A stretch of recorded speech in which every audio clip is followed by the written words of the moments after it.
नमस्कार, आप देख रहे हैं आवाज इंडिया, देश की भरोसेमंद आवाज। मैं हूं अजीत। आइए नजर डालते हैं देश और दुनिया की 20 बड़ी खबरों पर।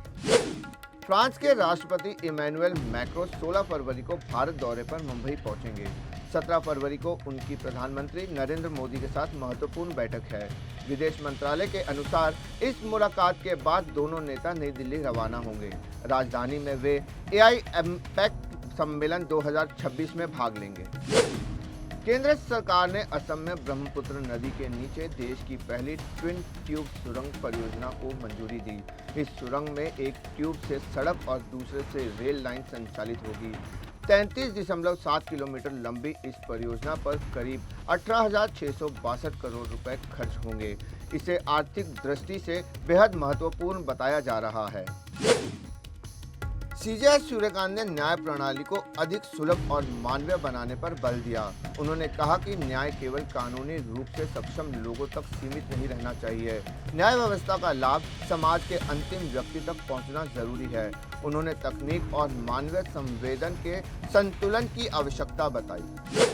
उत्तर प्रदेश के उप मुख्यमंत्री केशव प्रसाद मौर्य ने राहुल गांधी पर तीखी टिप्पणी की। उन्होंने राहुल को गैर जिम्मेदार बताते हुए कहा कि वे नेता प्रतिपक्ष बनने के योग्य नहीं हैं। मौर्य ने विपक्ष पर सत्ता पाने के लिए दुष्प्रचार करने का आरोप लगाया। उन्होंने कहा कि विपक्ष देश की जनता को गुमराह कर रहा है।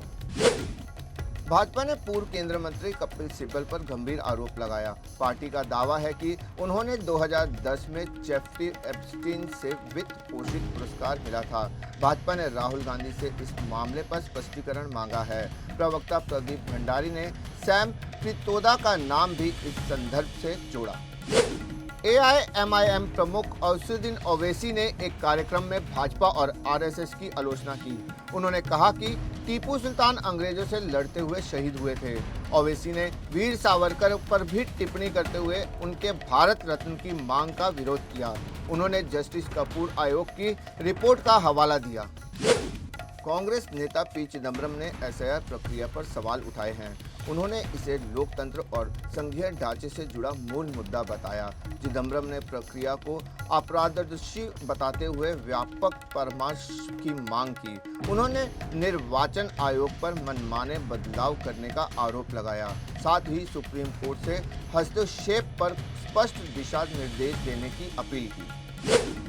दिल्ली यूनिवर्सिटी के नॉर्थ कैंपस में हुए टकराव पर कुलपति प्रोफेसर योगेश सिंह ने प्रतिक्रिया दी। उन्होंने लिटरेचर फेस्टिवल के दौरान हुई घटना पर गहरा दुख जताया। कुलपति ने कहा कि ऐसी घटनाएं विश्वविद्यालय की गरिमा के अनुरूप नहीं हैं। उन्होंने हजारों छात्रों और शिक्षकों की मौजूदगी में घटना की निंदा की।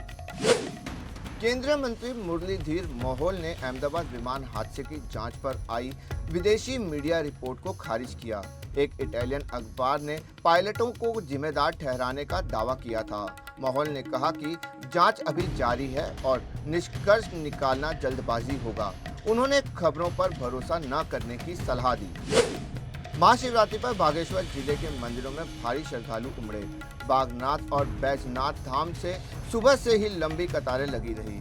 भक्तों ने विधि विधान से भगवान शिव का जल अभिषेक किया। मंदिर परिसर ओम नमः शिवाय के जयघोष से गूंज उठा। मुंबई के मुलुंड में मेट्रो लाइन 4 के निर्माणाधीन गर्डर का स्लैब गिरने से बड़ा हादसा हो गया। इस घटना में एक व्यक्ति की मौत और 3 लोग घायल हो गए। पुलिस ने मामले में 5 लोगों को गिरफ्तार किया है। आरोपियों में कंपनी के मैनेजर, इंजीनियर और अन्य कर्मचारी शामिल है। संबंधित धाराओं में मामला दर्ज कर जांच शुरू कर दी गई है। नोएडा मेट्रो की एक लाइन विस्तार परियोजना से करीब 2 लाख यात्रियों को राहत मिलेगी। अभी ब्लू लाइन से जुड़ाव न होने के कारण यात्रियों को पैदल दूरी तय करनी पड़ती है। विस्तार के बाद बोटैनिकल गार्डन प्रमुख इंटरचेंज बन जाएंगे। इससे डीएमआरसी की ब्लू और मैजेंडा लाइन से सीधा संपर्क मिलेगा। गौतम बुद्ध नगर अदालत ने स्क्रैप कारोबारी रवि काना को पेशी से राहत देने से इनकार कर दिया। उसे 18 फरवरी तक पुलिस के समक्ष बयान दर्ज करना होगा। काना को पहले अग्रिम जमानत मिल चुकी है। उसके वकील ने जान के खतरे का हवाला देकर छूट मांगी थी। उस पर 20 लाख रुपए की रंगदारी और धमकी देने का आरोप है। खन्ना में दिल्ली अमृतसर हाईवे पर सीएनजी सिलेंडर से भरा ट्रक पलट गया। हादसे के बाद गैस रिसाव से इलाके में अफरा तफरी मच गई। दमकल और सुरक्षा बलों ने समय रहते स्थिति संभाल ली। चालक को मामूली चोट आई, लेकिन उसका सामान चोरी हो गया। कुछ समय बाद यातायात सामान्य कर दिया गया। सराज क्षेत्र में शिवरात्रि की सुबह एक दर्दनाक सड़क हादसा हुआ। 4 युवक जीप से जा रहे थे, तभी वाहन 200 मीटर गहरी खाई में गिर गया। दुर्घटना में 3 लोगों की मौके पर ही मौत हो गई। एक युवक गंभीर रूप से घायल है और उपचार जारी है। पुलिस ने मामले की जांच शुरू कर दी है। अमेरिका के बर्कले विश्वविद्यालय में पढ़ रहे भारतीय छात्र साकेत श्रीनिवासैया लापता हो गए हैं। वे 9 फरवरी से गायब हैं और आखिरी बार लेक अंजा के पास देखे गए थे। भारतीय दूतावास ने मामले पर चिंता जताई है। स्थानीय प्रशासन के साथ मिलकर खोज अभियान चलाया जा रहा है। घटना ने विदेशों में भारतीय छात्रों की सुरक्षा को लेकर सवाल खड़े किए हैं। ईरान के पूर्व शाह के बेटे रजा पहलवी ने अमेरिकी राष्ट्रपति डोनाल्ड ट्रंप से समर्थन की अपील की।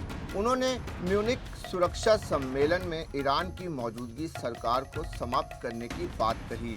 पहलवी ने नागरिकों से विरोध प्रदर्शन जारी रखने का आह्वान किया। उन्होंने घरों से नारे लगाने की भी अपील की।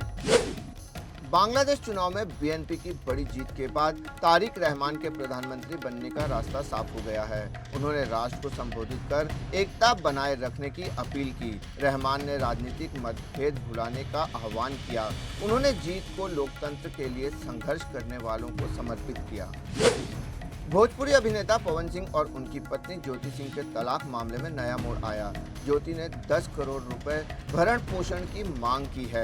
अभिनेत्री अशरा सिंह ने ज्योति का खुलकर समर्थन किया। उन्होंने कहा कि महिला को उसका अधिकार मिलना चाहिए। अगली सुनवाई 24 फरवरी को है।